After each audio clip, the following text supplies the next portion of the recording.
there are a lot of people that think it's genital mutilation. Well, I don't know. It's everyone with that purview, personally.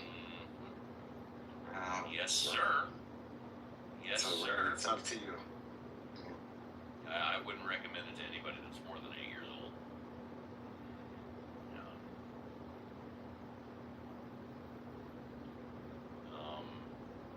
So let's see. What? You want to talk about anything else?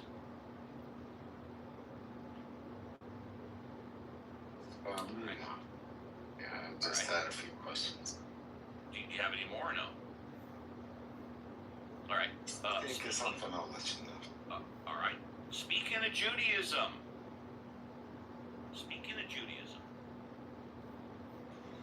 May I tell you a story? Please. For generations, men of my family have been rabbis. In Israel, before that in Europe. It was to be my calling. I was quite a prodigy, pride of my yeshiva. The elders said I had a 40-year-old's understanding of the Midrash by the time I was 12. But by the time I was 13, I knew I could never be a rabbi. Why not? Because from all I understood of the Talmud.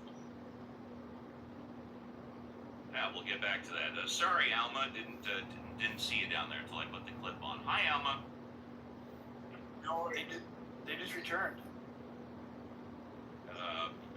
Oh, cool. So I'm glad Alma wasn't waiting too long. Hi, Alma. I saw you raising your hand. Yeah, no, but Can you speak closer to your microphone or something? I can't. Is this better? Yeah, it's better. What's going on? Well, we were talking earlier. I had to leave because I had a phone call. But I had to know a little bit. Can I tell the dude who was talking earlier, the one with the his name is Melon, in Arabic, and the one with the trumpet phone. But it's fascinating the questions he was asking about Judaism. Fascinating questions. In the Arab world, just a little bit of information here, Hello? maybe I'll keep it short. But in the Arab world, anti-Semitism runs so rampant that it's very difficult for anybody to see somebody of the Jewish faith to be non-religious. Very difficult. Because they are the people over there, they are fundamentalists themselves from all religions. So it's hard to view somebody, particularly when you factor the whole thing with Palestine and Gaza and Israel and all of the shenanigans.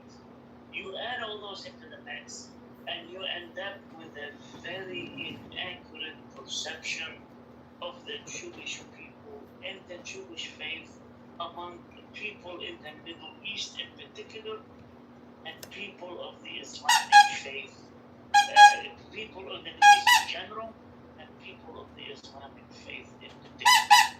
So it's an uphill battle, no matter how hard you try to explain. And I'll just leave it at that, because I honestly just don't care about any of this. But just information still stuck in my head. Hopefully, because I've been subjected to this for a long time. But I know in this field, and it matters if anything.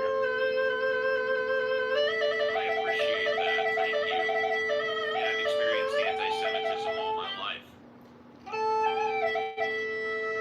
Fortunately, not as much as I get older. Until I got out of the clubhouse, and I experienced a lot more.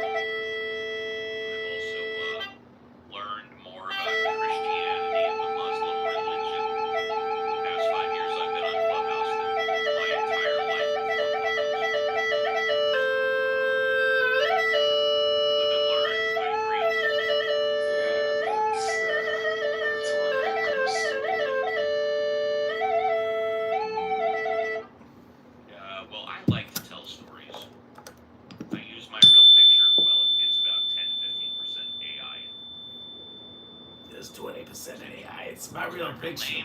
20% AI. And I like to tell personal stories about my life because I believe it's important to relate issues of the past with how people are and I live our lives in the present. I understand why people on Clubhouse have a desire to remain anonymous. I understand why people on Clubhouse don't want to tell too much about their personal life, if any at all. They're afraid of being doxxed. Dox them all, I say. Even before I got on the Clubhouse 5 years ago, I had a very high internet profile for my small community, not Jewish, but in workers' compensation, employment, and labor law. And I literally did over 200 YouTube podcasts, WorkCom Matters. And then when I found out about Clubhouse, I stopped doing the YouTube podcasts. So I figured if I didn't use my real name, someone would recognize my voice and people would find out who I was, you know. And somebody very important. I don't want to get doxxed. Honest. Although a lot of people, for whatever reason, don't believe some things that I say. A lot of people in Clubhouse think I'm lying about some things that I say. I never lie. Like some people say atheists don't actually exist. Yeah, you're right. I think atheists do exist. I just have a hard time recognizing Jewish atheists. I mean, I'm sure you could be, you know, Are you in front of a computer? Right in front of a computer?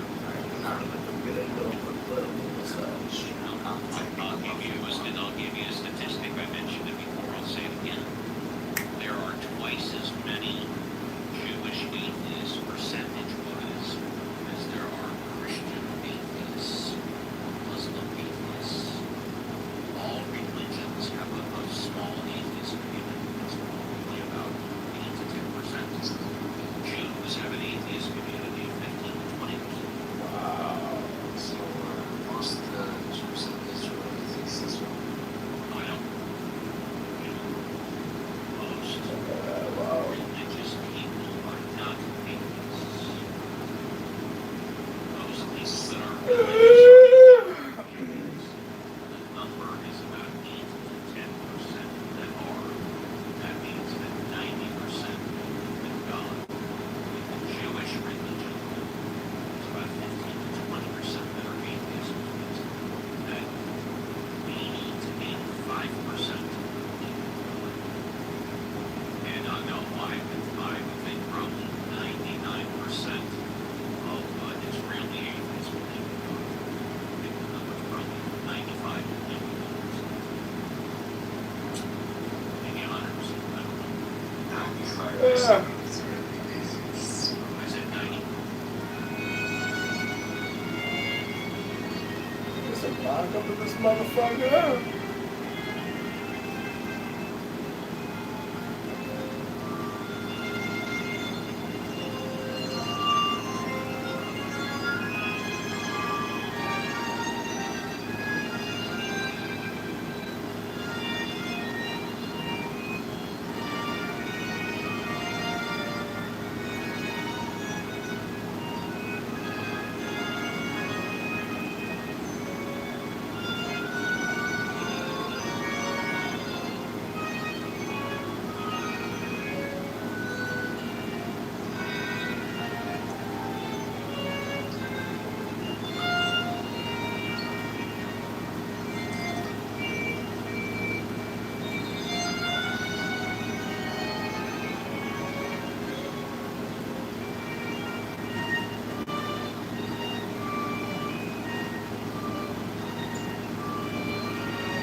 this town, growing up, I never saw any, like, head coverings at all. What happened was there was a special event that was turned around. There was people with, like, full, face covers and stuff, dressed in all black, like the ninjas. And it was a massive event. It must have been 300. They had this, it was a fundraiser, and they had for this massive maji, whatever they call it, class, like a whole fucking set of this thing. You should see the plans for this thing. It was all on company because they were still paying those checks and John Smith, Jackers, whatever the case may be. And he wanted his insurance company to make the checks out to motherfucker. And the insurance company refused. So I was able to work on another case. And this case. It's not a fucking lawyer! So that is my most controversy. In case someone wanted the insurance company to make his bi-weekly checks out to motherfucker. certainly can't script That's that. a true story. That's a true story. You certainly can't script it. That's what I'll say. Sounds like a scene out of Stripes. Doesn't My it? name's Francis, but call me Psycho. Anybody calls me Francis, I'm gonna kill you. Yeah. Pipe down, Francis. Shut up, Actually, Francis! in We Were Soldiers. Who's the old guy? Who was the lifeguard? And he was also in. Okay, he was the sergeant major in We Were Soldiers. Mel Gibson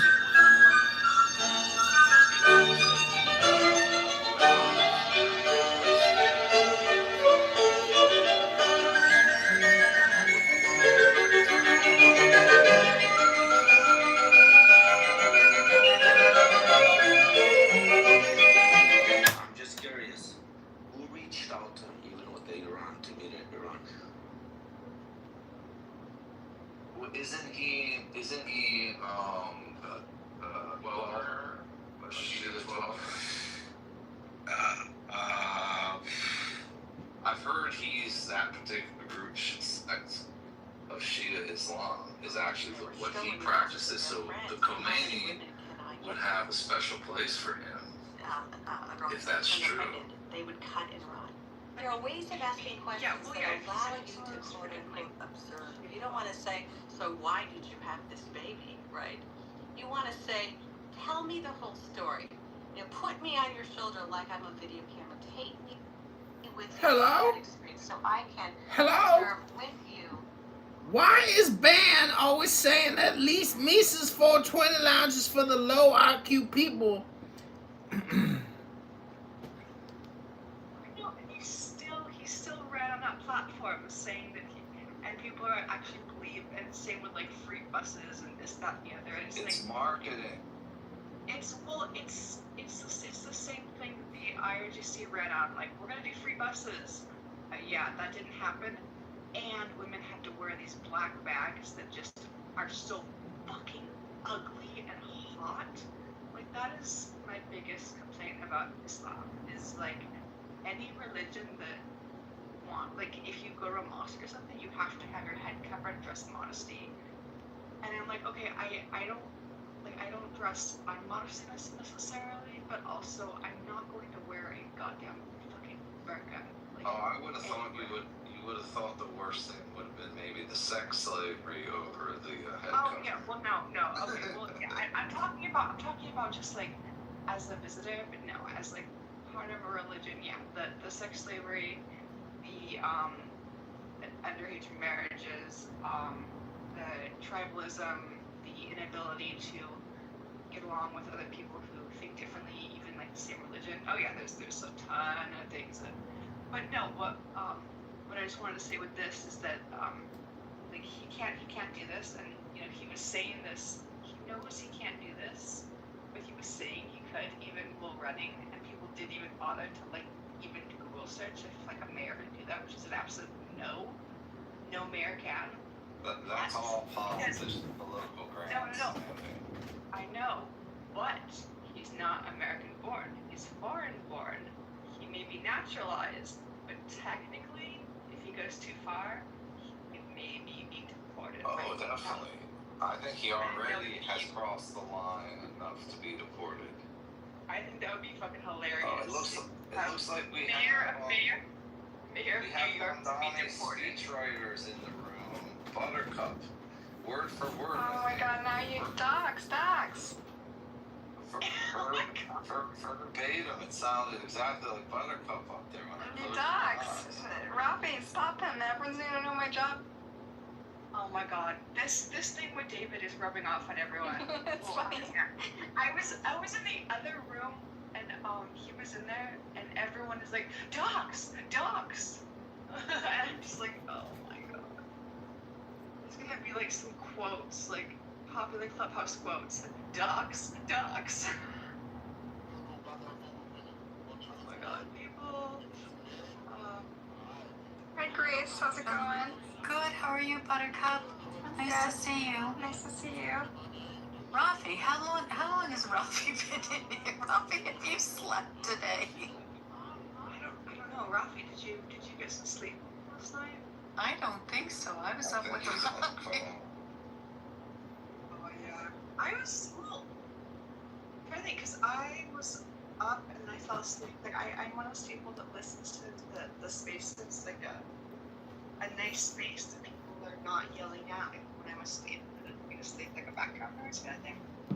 I don't remember if Rafi was.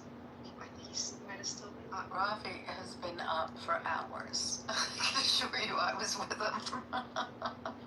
So funny, I don't think I Grace. saw his Zoom though when I first woke up. I don't think he usually does this in the morning.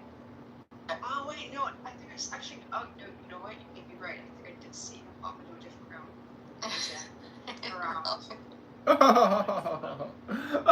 Rafi, go to sleep, Rafi. wanted them to do, right? Well, I mean, I think it's very difficult to do a bad job and make a lot of money, right? Yeah, that's correct.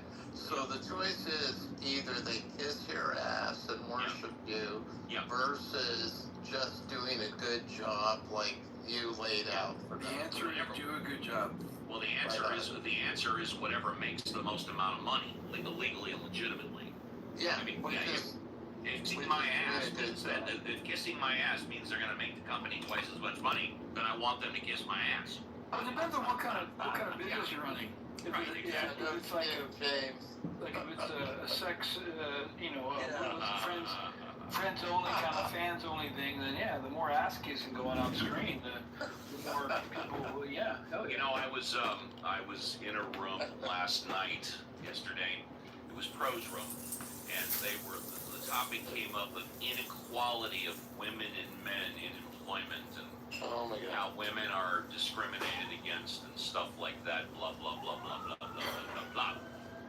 I pointed out the fact, and this is very minor, but it's true, that when it comes to outside marketing reps for the medical community, Hot women, baby. hot Yep. women to the tune of like 2/3 to 1/3. Women outnumber the men 2 to 1 when it comes to outside marketing reps for medical companies. No question about it. Hot pharmaceutical reps. That's They right. fucking sell the pills. That's Yeah, right.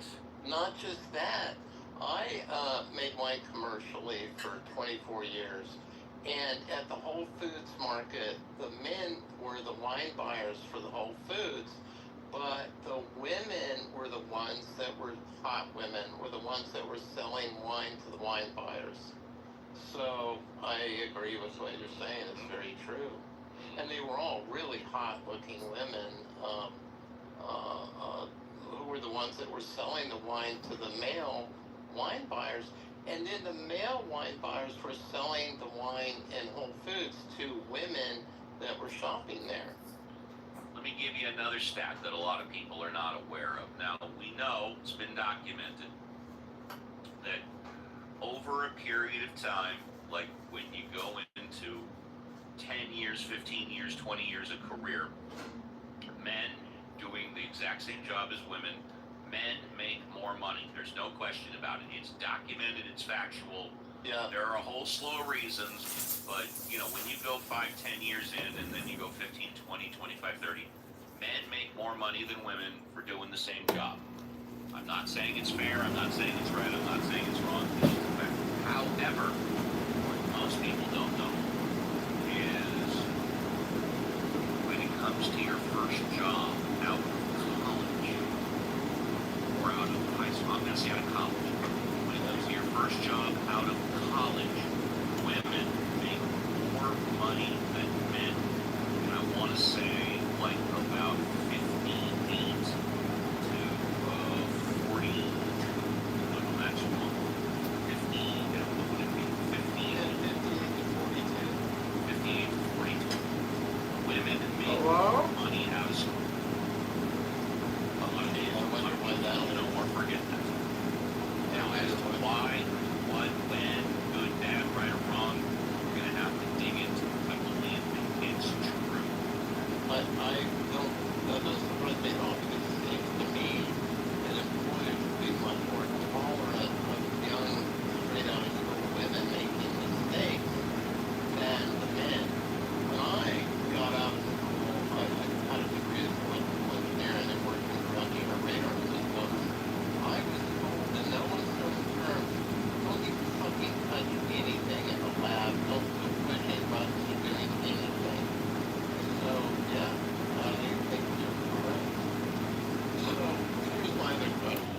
Sure. If you were farming, would you, are the two most important moments, planting the seed in proper ground and harvesting at the right time? Or are there other important moments that are as important as those two moments? Because I'm saying you wouldn't really fuck with the plant every day or all the time. You would plant it in good ground and, water it regularly. And then the only other important moment would be the timing of harvest, right? Well, what about if it gets watered properly? Well, I think that's why, the seasonal rains or, planting in springtime at the right time is important. Yeah, So no, I'm that's saying true. The two most important moments would be planting it, when you would be involved, I guess I'm saying, you would be mainly involved in planting and harvesting and not so much the rest of the time. I've never been asked that question before. So. Yeah, but you're a sensible guy, Steve, and I know James is too, so. Well, you might be involved more often than just that. You might want to check on it to make sure there's no infestation of, aphids or any other kind of mites that might, cause the crop to go bad, right? Correct. Good point. Yeah. I mean, A good weed grower is going to check on their plants daily, right? yeah, well, I made wine in Humboldt County for many years, but yeah, you're right, James. I mean, we would have to sulfur if it rained anytime between April and July. We would have to sulfur. So, And yes, the timing of the harvest is very important. yeah, that's what I'm saying. The most important moments are when you plant, because if you plant too early, especially cannabis, you could get hammered by a late spring frost, right? Yep. Yes, sir. I'm just saying those are the two most important times for you as a farmer to be involved, in the beginning and the end. Sounds good to me. The middle is really important too, so I guess I won't say those aren't the only two important times. But In what way? Why is the middle important? because if you just wait till the end to come back till the end, you're going to be like all the people who want Little Red Hen to give them the loaf of bread. You got to take care of the weeds, the bugs, make sure there's no deficiencies. So, like, can you control a lot of that when you plant it? Sure. But there's a lot of things that come up that you can't control. That you That's why I brought that up. You got to check on it. You're in JCC. Yeah. Well, I have a question, and what's the difference between a locust and a grasshopper? Oh. A fist is bigger and they're slightly different the way their phenotype or whatever you want to call it is. Thank you.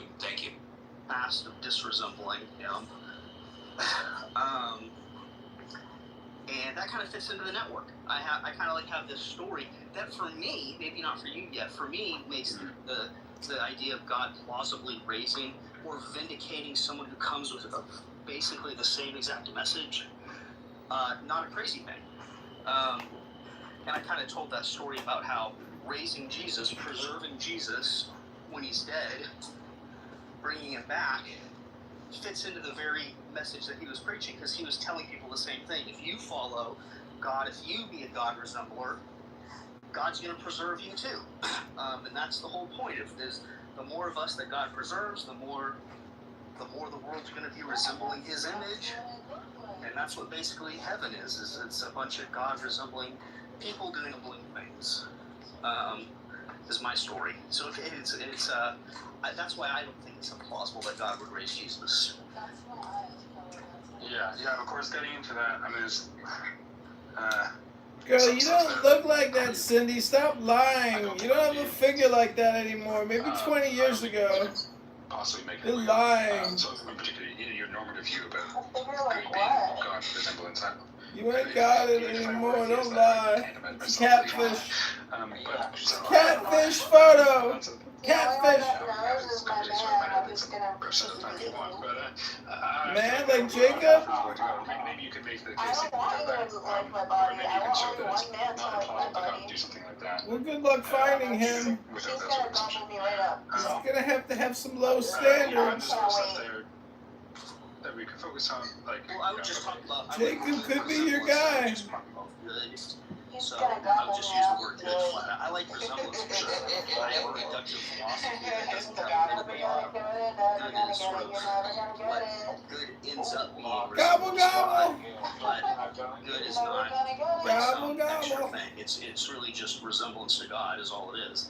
So I don't have like this third piece of I'm my own. listening to. So how good you I'm are. listening to a bunch of retards. Is a function of how well it resembles God. Yeah, right.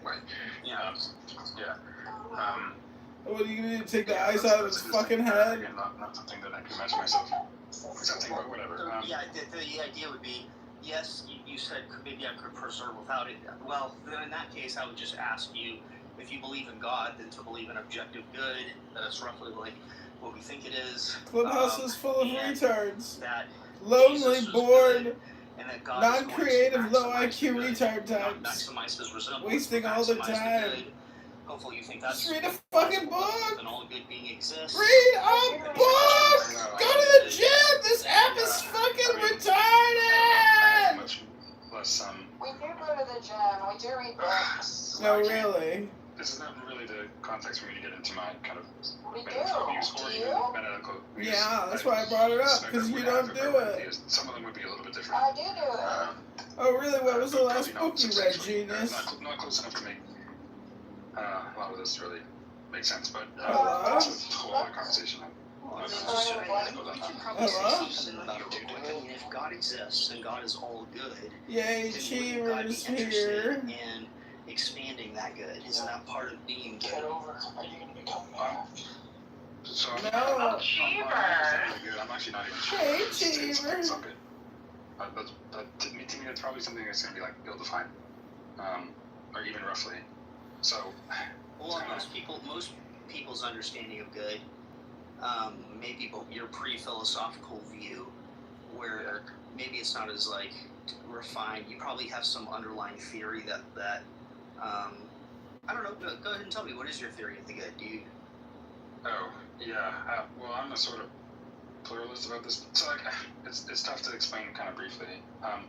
When I think of these normative terms, then related categories and concepts and so on, it's a kind of a big mixed bag. It's a bit of a mess. We're sometimes getting at different things, or attempting to get at different things when we employ it, or attempting to get at sort of a combination of things.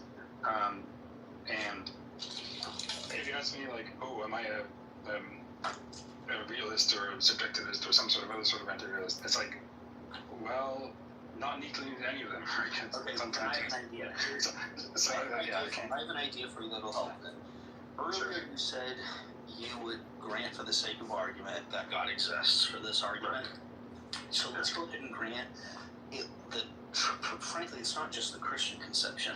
Let's grant what's in common with people in God, what they believe about good, and they're all objectivists about it, realists, and so let's take that stuff that they all pretty much all agree on, and this retarded room will go all night. Well, so it depends. We hit the mother load, fully automated R wording. Even conceiving that, I think in a more generic sense, I'm fine with that. Like, there's a sense in which God is always very good. Well, you probably would say you can't conceive of God either, right? I mean, I'm sure you've got your arguments against the conceivability of God in general already. No. If depends on what's built in, right? If God is just some, very powerful, knowledgeable, Who is this? very good agent. Maybe he's not created the universe. Maybe that's even more than very good. You said very good. Who is this? Okay, so I would have figured someone like you would have had these arguments against the coherence of God, but maybe not. No, of course not. Interesting. Okay, well, I would say, this is, if you're granting the God hypothesis, I think part of the hypothesis is moral realism, and a very very serious moral realism. Yeah, it depends on what you mean. Well, so like part of my analysis already will grant some realism in a limited sense. I think you get kind of minimal realism out of it.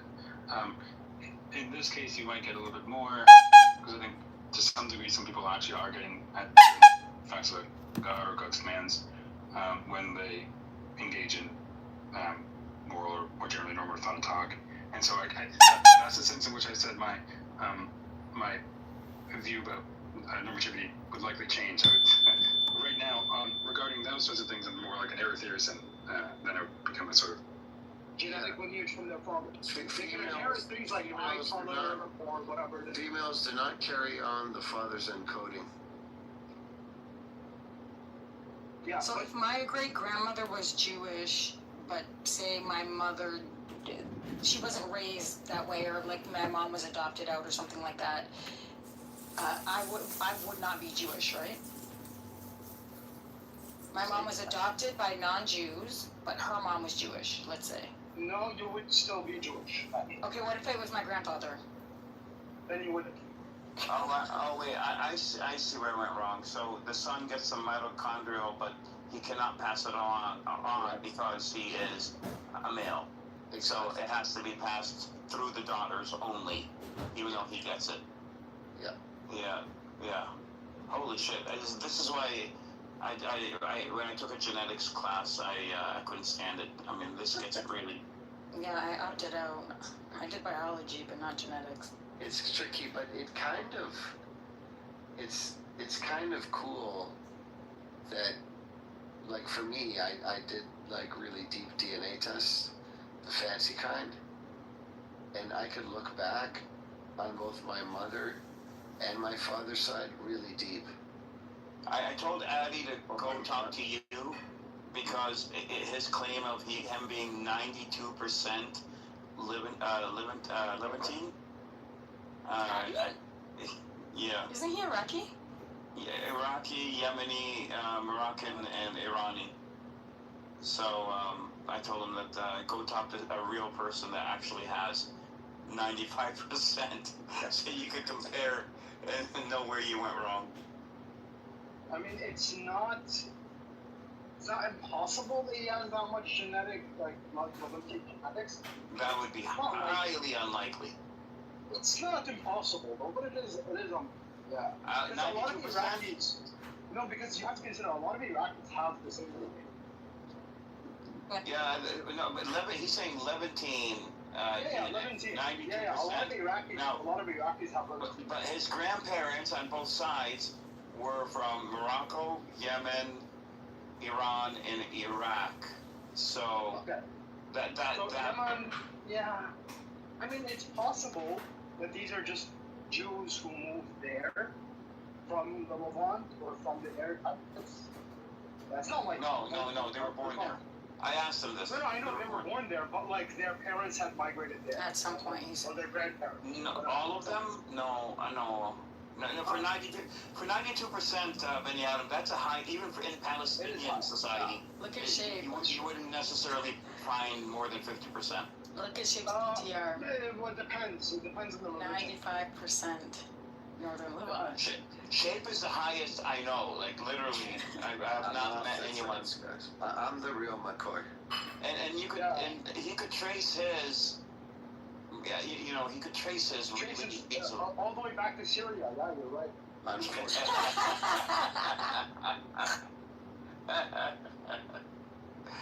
okay. You and Crazy, you guys, That was a good one, Benny. Thank you. But I don't know. 95 is a little bit high. 92. It also, 92. It also depends on how you set the But he went through 23andMe, and then took that data and put it into some other. I'm like, dude, that's where you went wrong to begin with. I mean, it depends on how you adjust the sensitivity to certain like genetic variants and whatever. So like I remember Pharaoh, the guy that was on the staff. Anyway, he went into a lot of details about this. Basically, you can, if you adjust the sensitivity, you can make a really weird kind of conclusions out of your DNA. Oh, I remember him. I remember that guy. Yeah. No, he just like left the app. Yeah. Yeah, he knew this shit back like inside and out. I actually know him in real life. Benny Adam, why, if my grandfather was Jewish, wouldn't my siblings and I be Jewish? Just so I'm clear. Well, I mean, like halakhically, in Jewish law, it's through the mother. So, it's like that's just the case. In Jewish law? In terms of, in Jewish law. In terms of Israeli law, you would qualify. There's one line in the Talmud that was debated that you have to read like 3 times to really have it sink in. That suggests that it should be done that way through the mother. It's literally one sentence. What's it say? Here, let me pull it up. What is line in Talmud that says your mom has to be Jewish? It says your mom. Yeah, so here it is. Because your mother is so fast. You sure it says mommy?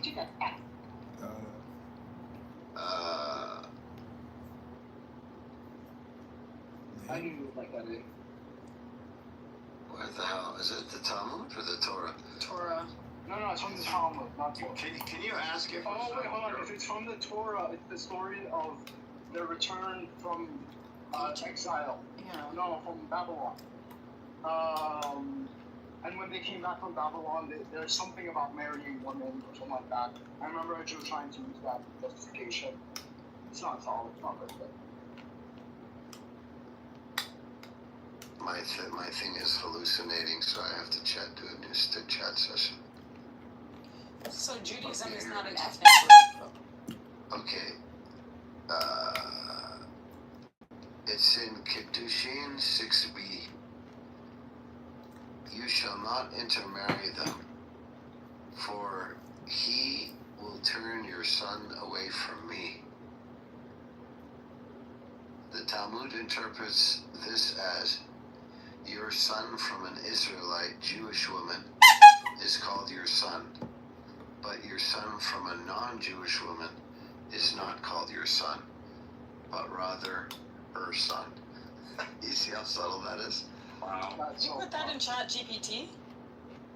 Yeah, I remember diving into this like 2 years ago with some rabbis on the app. Okay, you know what this reminds me of, actually? It reminds me of those Saudi guys that would go to the West and like for university or whatever, knock up some white chick and then like ditch, like they just bail and they go back to South Arabia. And sometimes those guys, and you can find like inside story of them.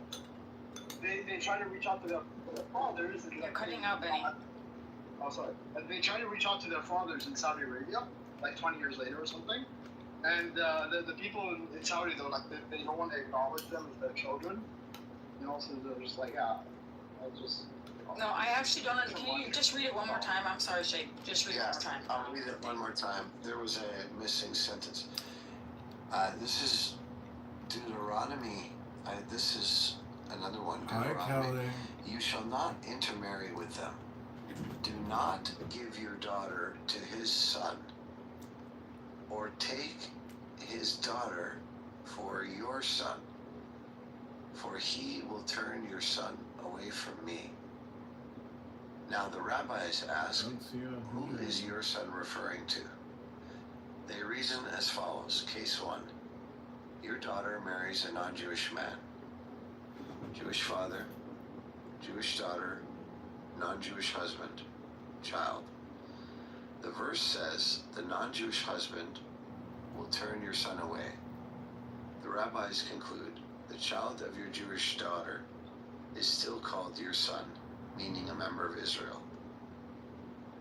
It's so fucking complicated. So the way that God says your son, that's how they're interpreting. Yes. That you're Jewish? Yes. I mean, it's a very Jewy way. Case 2, your son marries a non-Jewish woman. So you have a Jewish father, Jewish son, non-Jewish wife, child.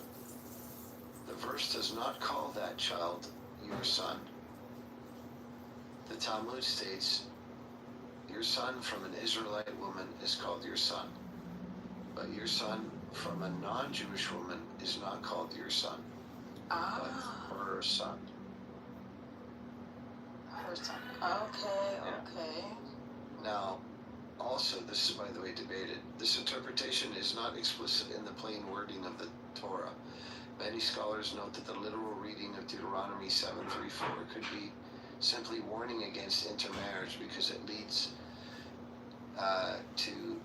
Israelites into idolatry. The rabbis, however, understood the wording "your son" to have legal significance and used it to derive the principle of matrilineal descent.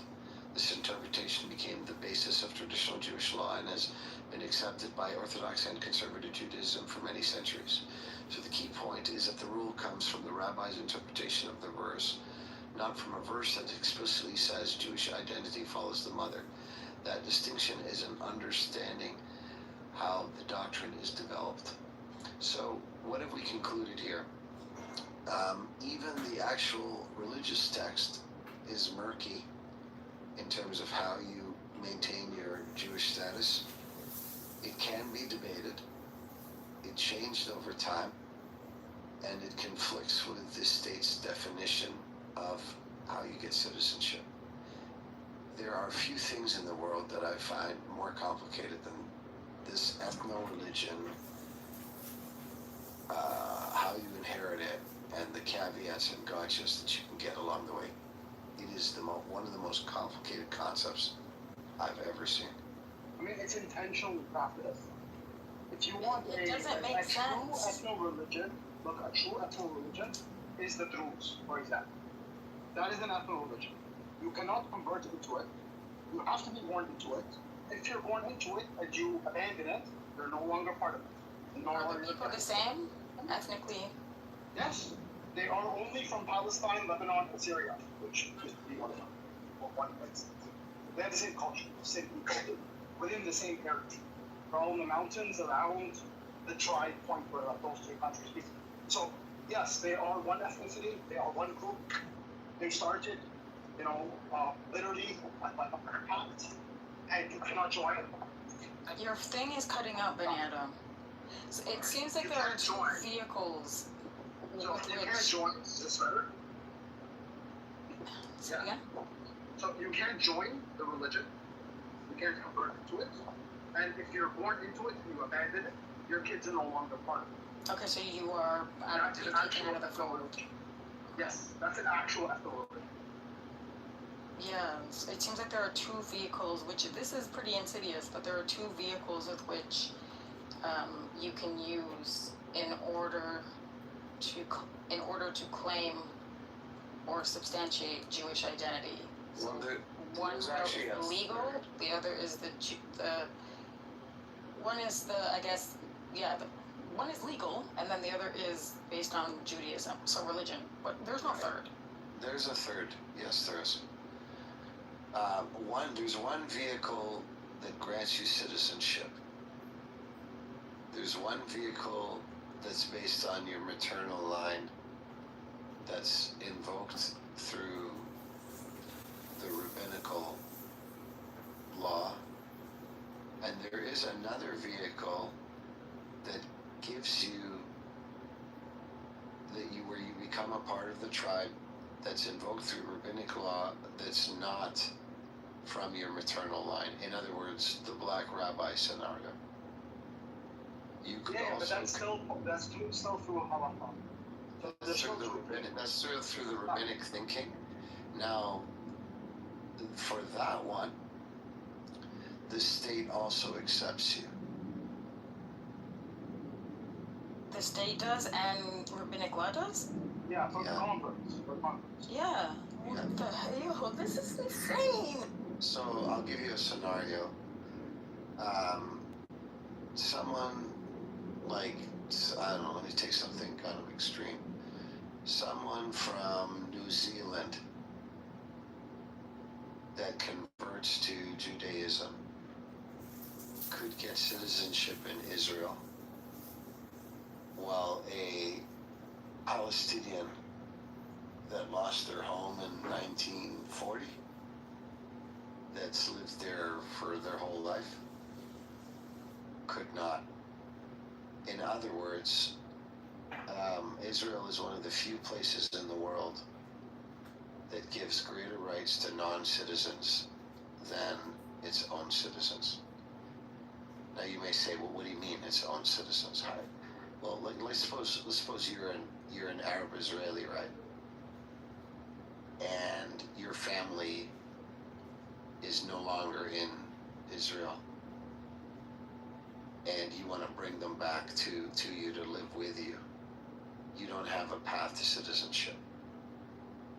But that person in New Zealand, or that black rabbi from California that converted to Judaism, or someone in Taiwan, they could actually get more rights than you in terms of bringing your family and having them become kind of naturalized citizens.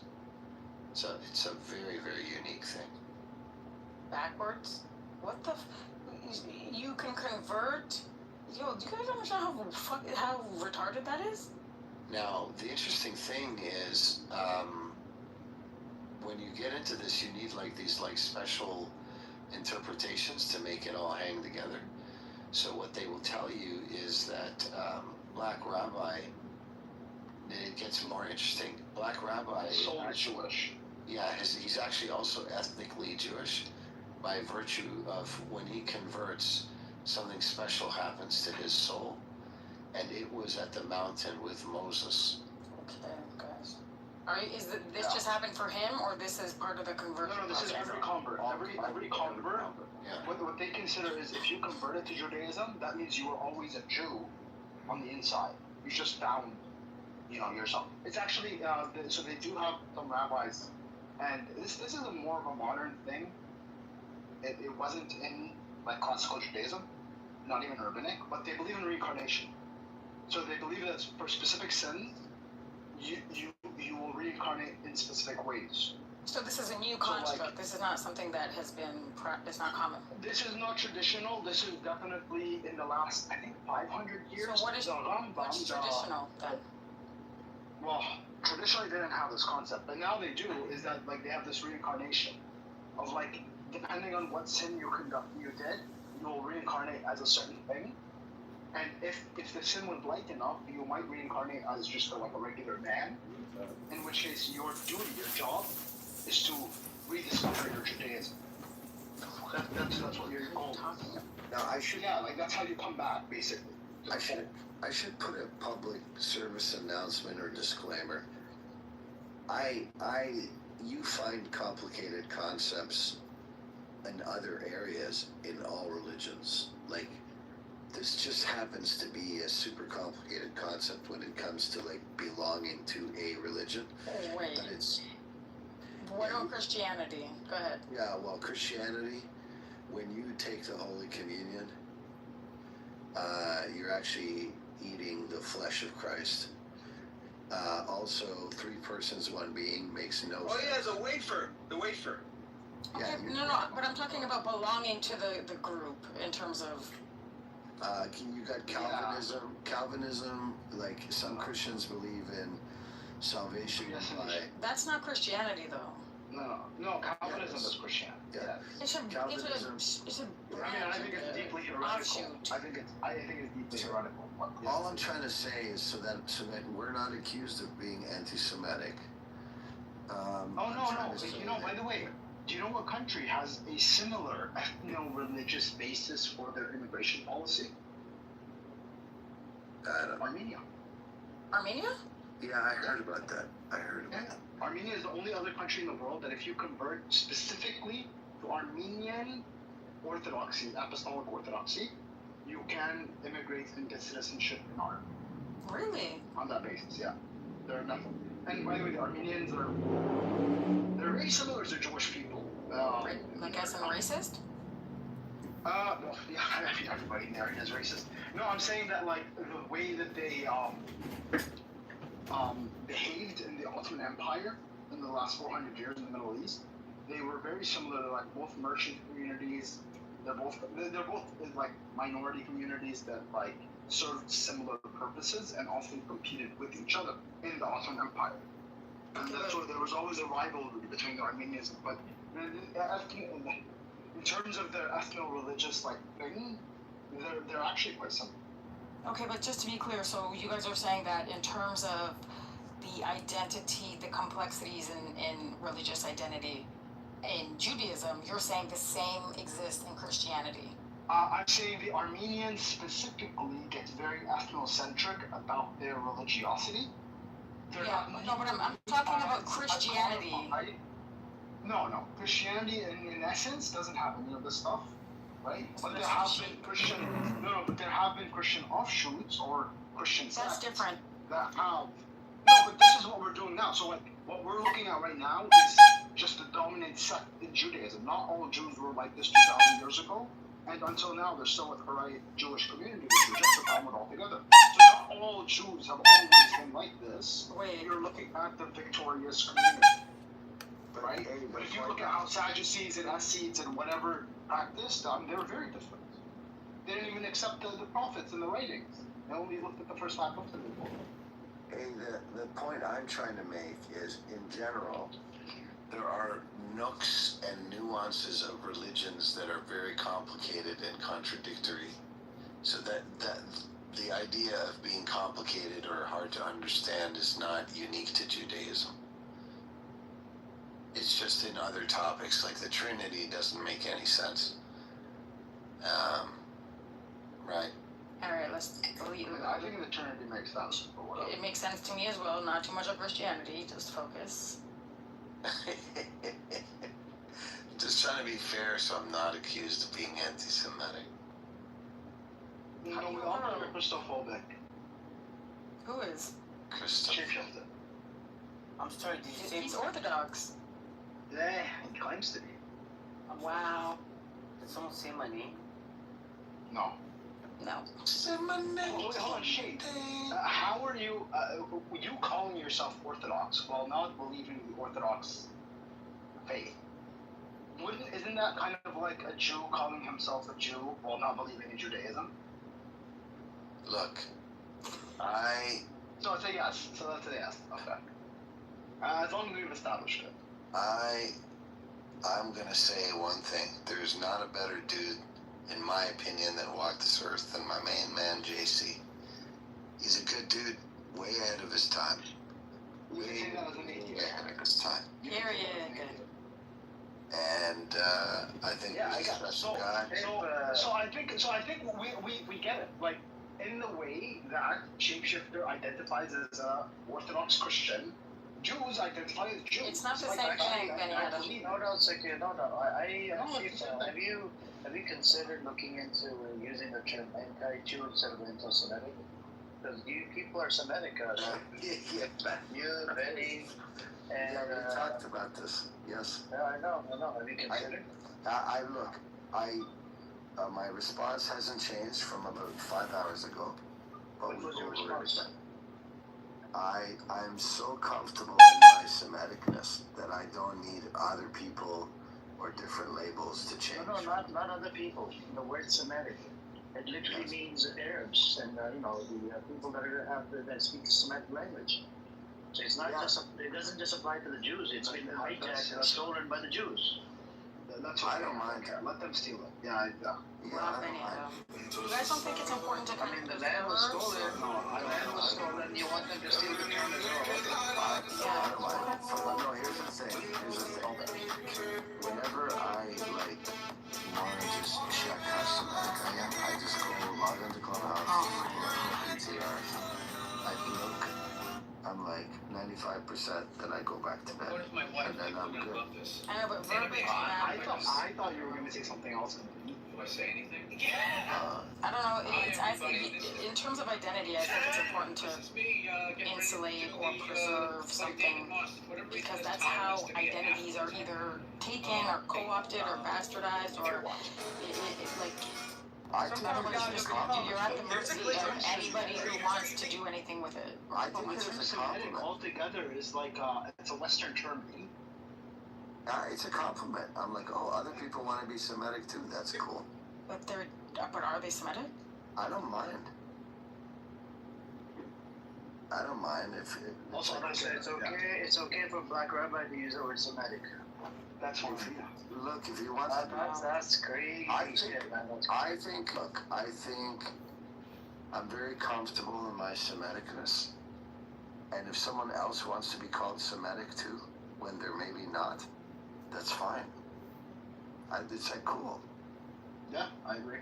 All right, I'm a Semite. Shout out to Semitism. You're good. Like welcome home. I'll even say, like when I see the black Hebrew Israelites. No, don't. I'm like, don't shape. No. Yeah, I'm just like, oh, cool guys. No, it's a sickness. No, DHI is the bomb. No, it's like you have to understand. It's like it's never been cool to be from the Levant in Western culture. Now we're starting to be cool. Okay, that's not true. Growing up, wants to be Semitic. I grew up. No, that's not true. Lebanese. Oh, I'm Lebanese. I'm so cool. Yeah, but we're like party with my friends. I grew up with Iraqis, and they were very popular. Their culture was very popular. So I don't know about that, you guys. That's not true. Iraqis that I grew up with, they were well. The Lebanese are like the hip hop culture of the Middle East. We're the coolest in the Middle East. Everyone wants to be Lebanese. I don't know, bro. Egyptians are pretty cool, bro. What's that? Egyptians are pretty cool, bro. I don't know. Egyptians.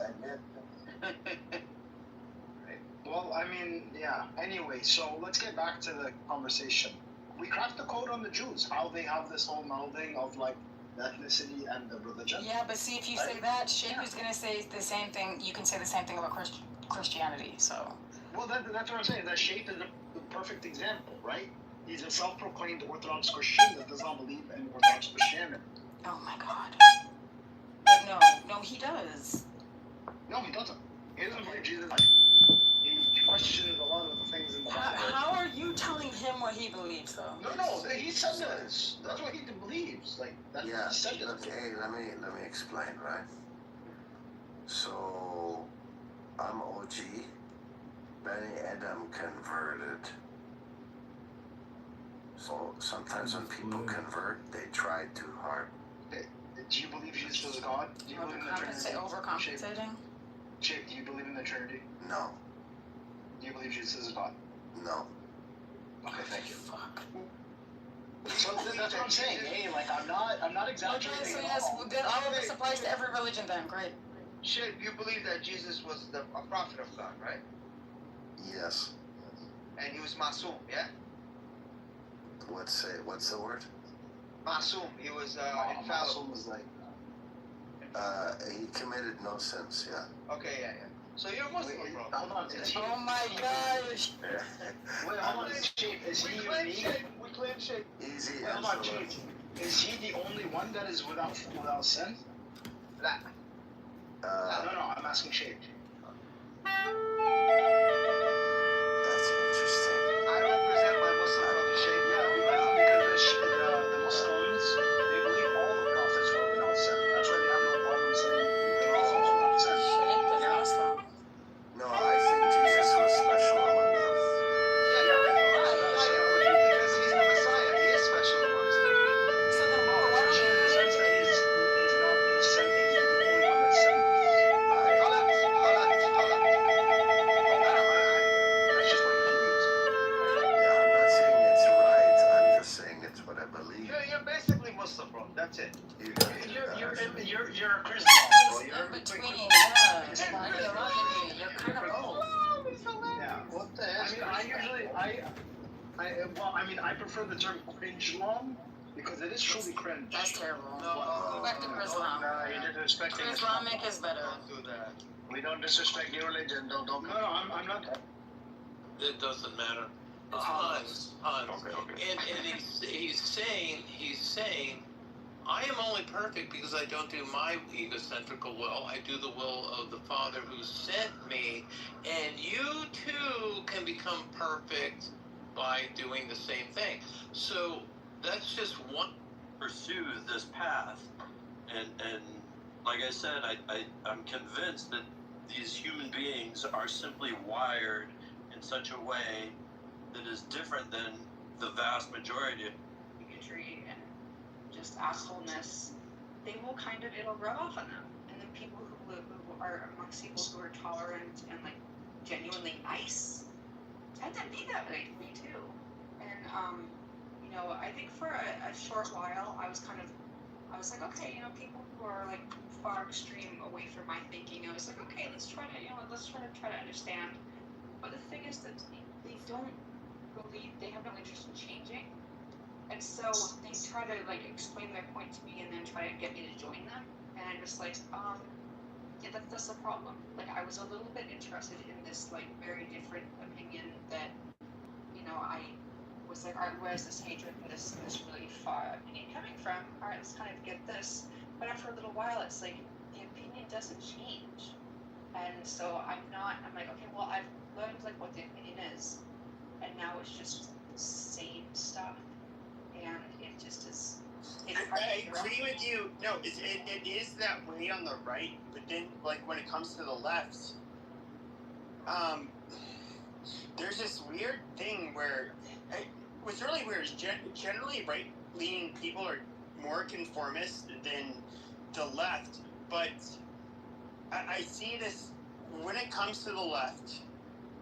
I can see like this like almost like ultra conformity that you end up seeing happen where they're, I don't know if it's because of fear, they're going to go in lockstep. They're going to agree with whatever the far left, however far left they move, and these people are in my opinion like highly,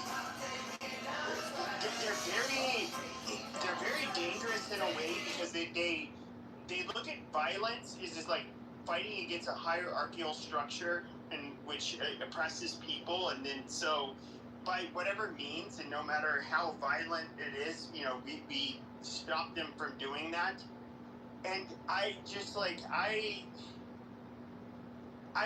would talk to people on the far left, and a lot of them are young, and I've seen some of them kind of like come around, but they have a much different value system than the far right.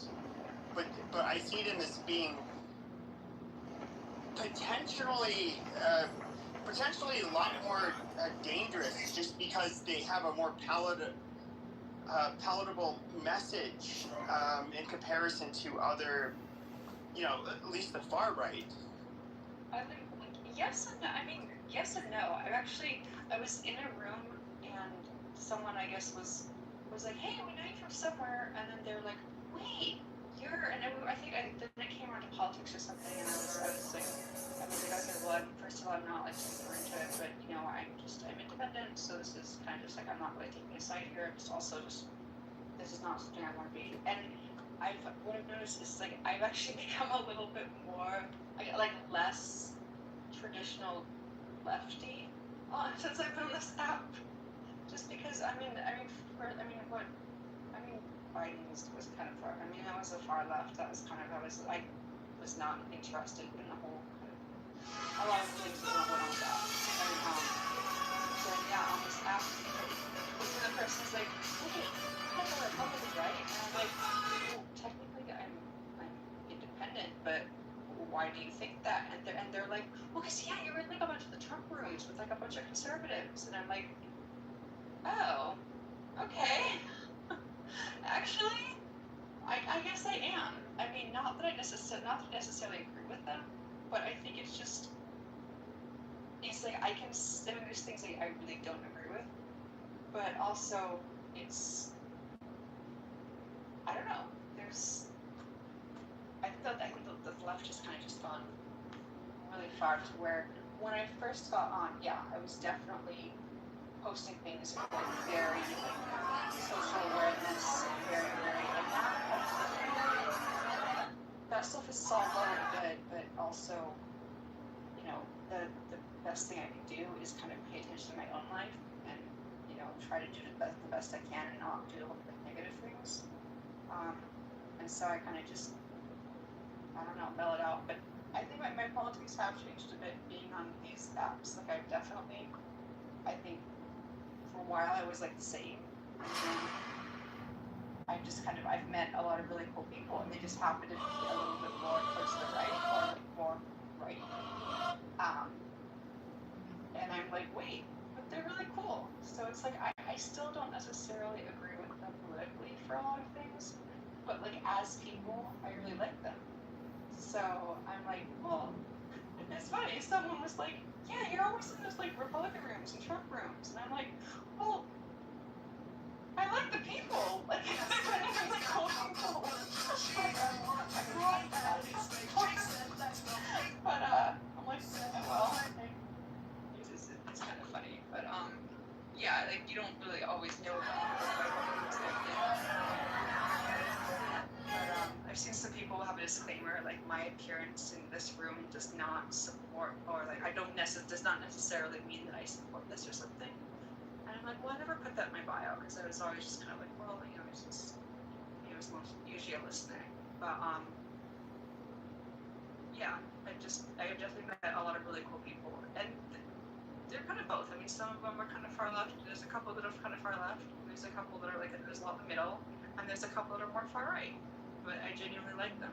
So I've definitely got a lot more people on the right that I like. Like, this is what happens when you get older, Meg. No, it's what happens. It's what happens when I'm like around people that are like around a diverse group of people, and I'm not just like isolated and just like keeping to myself. Because like my brain has kind of always been like more liberal, more like independent. But then like actually hearing like Brent makes a lot of very good arguments for things that I Don't blow his ego more than it is. Well, she's more like really explained in a way where I'm kind of like, it's less repulsive and less kind of like, you know, it's more kind of like, what?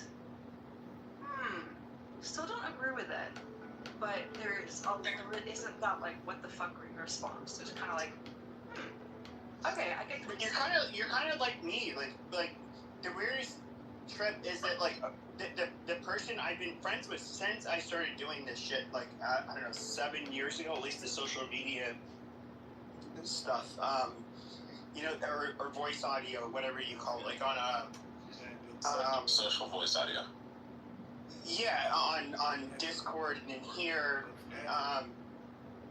it was a progressive. He's the person I remain closest to. He's a white guy from Atlanta. He's a veteran, nice guy. but you know, we would go back and forth in debates all the time. He's somebody that we didn't necessarily agree with each other, but for whatever reason, I felt like we both felt like he felt like my heart was in the right place. I felt like his heart's in the right place. I don't think I don't think he has a vindictive bone in his body. You know, and I have to say, like, there are people that are on the left that I do not think are genuinely bad people, like, whatsoever. Just because you have a difference of opinion than me doesn't mean I think you're, like, evil or horrible or, you know, you should be punished or you shouldn't be listened to. I do. Round them all up. But there are people on the right that, you know, first of all, my threshold for what is, like, should be considered tolerable is probably much higher than most people's. But I think even Brent, I think his threshold is probably pretty high, but I think it also kind of comes from more of a legal perspective. But I don't know. At the end of the day, I mean. Brent, how sad do you think it is? How sad do you think it is that Amir is live streaming this room? I mean, it's pretty consistent. He's always streaming our room. I don't get it, because he knows he can come in here, but, you know, it is what it is.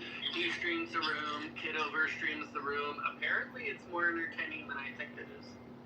But, Brent, for the first time in months, I went in there, like, the day before yesterday, I forget which day, but I was demodded by Shooky. Oh, my God, Shooky?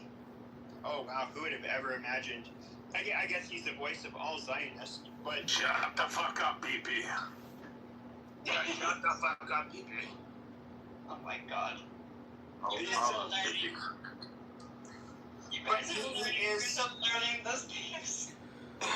So, BP sits on the cactus. You know, that's what he likes to tell me. That's fine. That is Shooky's personality. He is who he is. But I got demodded twice. And they said, like, look, the Zionists just used you up and they threw you away. What do you think about that? I was like, no, I'm actually fine. I can, like, go in the rooms. Like, what are you talking about? And then he was talking about Glow and Shooky, and I was like, yeah, okay. I mean, whatever they get me is, it's fucking fine. Well, yeah, no, you would, like, I would kind of course, for different perspectives, I would definitely be listening sometimes. Definitely avoid going up on stage as much as possible. I would occasionally, but no, it's sort of when the insults about people that I would actually, like low, yeah, it's like people that I would meet in the room and be like, I like this person, I might like her more than this person was saying, like, the stuff is not true or not accurate. And then also there was one time the last time I was in that room, on the stage, well, actually in the room at all, but also I happened to be on stage, and there was sort of a little interrogation was going on, and then I wasn't saying the answers that they were looking for, and so I basically got kind of cussed out and called names, and I was just like, okay, I'm done with this. This is just, Amir is just a sad little man. Well, the opinions don't change. Like, you won't even, like, necessarily listen to a full argument or full explanation. And there's certain, like, interrogation questions that you can't answer full at once. And it's kind of like, I don't want to answer these because this is not a conversation. Every time I got in there, like, the same interrogation question. And I'm like, this isn't fun. I'm not going in there. Meg, you want to know how to get rid of John Kitover and Amir? Play copyright music. Play Disney. Play Disney songs as loud as you can through the speakers, and then because of the copyright infringement, it'll clip their fucking their live. Wait, seriously? Yep. 100%. Yeah, no, he messes with the mouse. You don't mess with the mouse. If you were to start playing "Let It Go" by Frozen, I mean, Manita didn't, whatever her name is. If you were to play that song right now, the entirety of it, it would clip his live. Oh my god, did not know that. You don't know, you haven't seen why Serendipity and Serendipity and them have a second bot account and then they just play music softly in the background? It's because they don't want John Kitover live streaming. Yeah, if you go into Serendipity's room, you'll see it. You'll see a account with the open mic, and it's just playing like copyrighted music. Okay, I've been in a room sometimes, and I don't know if I'm always aware of that. I'm aware sometimes if someone has a bot that's playing music. Yeah, but that's because they're trying to keep people from live streaming their room. That's the sole reason for that.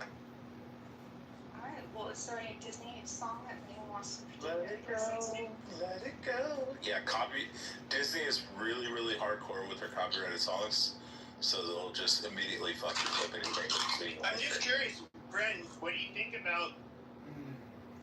Obviously, legally, I don't think Johnny can do anything, but what is your opinion about the words of Mamdani and his? I would say he looked rather presidential when he made this tape. I mean, he looked like a president on a Saturday Night Live episode. Like, at the end of the day, I mean, maybe it's because I've taught at enough universities, it looked like anybody who has ever given a basic bachelor level presentation, right? Speechwriters wrote a speech, he's reading it, and he's comfortable, right? He's comfortable with basic oration. It's not Obama level, it's not impressive to me, right? It's pretty standard. He's a competent, decently educated human who can read a speech. I think it's hilarious because anybody with a little the United States Club work, you cannot have state law enforcement, not to mention municipal, interfering with international activity, on top of, if he actually understood international law and he rolled his ass over to the Vienna Convention and a couple of other things that exist, he would find that you cannot seize a foreign leader or head of state when they are in a country that is hosting the United Nations for the purpose of the United Nations. It's in the fucking charter. So the ICJ has a warrant out for him if he's in the United States. If he's in the United States, even if the United States was a signatory, which it isn't a signatory of the Rome Statute, it isn't a signatory of recognizing ICC decisions as binding, so the United States doesn't have to, but even if it was, if his purpose for coming to the United States is to go to the United Nations, he cannot be seized under international law anyways. So as much as Mamdani was cute when he ran and told people, I'm going to get Netanyahu, even if our federal government wanted to, they would be in violation because we are a host nation of a United Nations building, right? The United Nations has a number of buildings that do different things because the United Nations is a cobbling of several different organizations. And so when you're there for the General Assembly or the Security Council, which are housed here, then you cannot be interfered with by the host nation anyways. So the United States, even if we wanted to, would be violating international law as one of the Permanent Security Council members by trying to seize him anyways. It would be the same thing if Vladimir Putin came here. We can't seize Putin if he's here specifically to speak or appear before the UN. He's protected, as are every world leader that goes to the UN on an official invite or a mandate visit. So people don't even understand it wouldn't have been legal anyways. On top of, our federal government gets to make the decisions of enforcing international edicts. A local police department, the New York Police Department, City of New York, NYPD, their jurisdiction is the City of New York. And their jurisdiction is for warrants issued by the applicable jurisdiction. So they can pick him up on New York warrants. They can pick him up on warrants issued by the DA. They can hold him pending extradition to other states if there's a warrant for him out of other states. But an international foreign body like the ICC or the ICJ issuing a warrant, the NYPD has no authority. The New York State Troopers have no authority. No state law enforcement agency has the authority to enforce that anyways. Any first-year law student, and frankly, first-year student who's been to fucking government their freshman or sophomore year, understands you can't do that. You're local, you're municipal, your power is this tiny little bubble. It might be over a major city that hosts things like embassies, consulates, the UN, the New York Stock Exchange. It's a very important city, but you're still the executive officer of a little bubble because it's municipal. Might be very important municipal, but it's still municipal. So he never had the authority or the ability to do anything to Netanyahu anyways. Period. At all. He would have been in violation of a number of our own laws by trying to enforce a foreign, unenforceable agreement that we're not even a signatory to. We do not participate in where that order comes from. So can he get prosecuted? I don't want to cut you off. Is there anything that he said tonight that could be like in violation of U.S. federal law? No, he wasn't speaking on behalf of the U.S. He was speaking on behalf of himself and the feeling of his constituents. He wasn't issuing any sort of edict. He's simply trying to swallow the crow as much as possible and acknowledge something that he already knew. He ran claiming he was going to have Netanyahu arrested, knowing damn well he doesn't have the authority. He knew he didn't have the authority when he ran. He knew he didn't have authority once he won. He knew he didn't have authority today.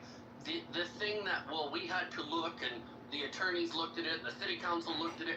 No, you did not need the legal counsel for the city of New York to look at it. Everybody already understood you don't have the authority, period. Even if the United States did recognize the warrants coming out of the ICC and the ICJ, which we don't. So even further, it's not going to happen, dude. It was a bullshit promise to people that are anti-Zionist and anti-Israel, and it worked for him, and it worked for his constituency, but he didn't have the authority to do it. It's like every other electoral promise he made that requires Hochul as governor or the state assembly to make changes. 90% of his platform was making promises he himself can't deliver on. Now, as mayor, he can whine and complain and go in the media and try to put pressure on the state assembly and the governor. But most of his platform, most of his promises to voters who became constituents in order to get into that office were things he couldn't possibly do, including this. That's why Netanyahu was not afraid of him. That's why Trump laughed at it when he said it the first time, the second time, the 50th time. I was waiting for this announcement from him to acknowledge I don't actually have the authority to do this thing I lied and said I was going to do, that everybody with half a brain and a little bit of education understands I can't do. Now, he can say whatever he wants, right? He can criticize a foreign leader. He's allowed to. He's not interfering with, the United States diplomatic relationship with Israel. He is a mayor. Again, he may be the most important mayor. He's not the president. He's not a cabinet member. He's not a senator. He's not even a fucking congressman. He's not a governor. He's a mayor. We have thousands of them. It is a low-tier position. He might be the most impressive mayor in terms of the city he runs, but he's a fucking mayor trying to speak on global concerns as if he's some sort of federal figure or American figure. You're a mayor. Go fix your city. Get rid of the rats the size of cats. Clean the homeless off your subways. Make them not smell like shit. Go do the things that a city does as the executive officer of a city.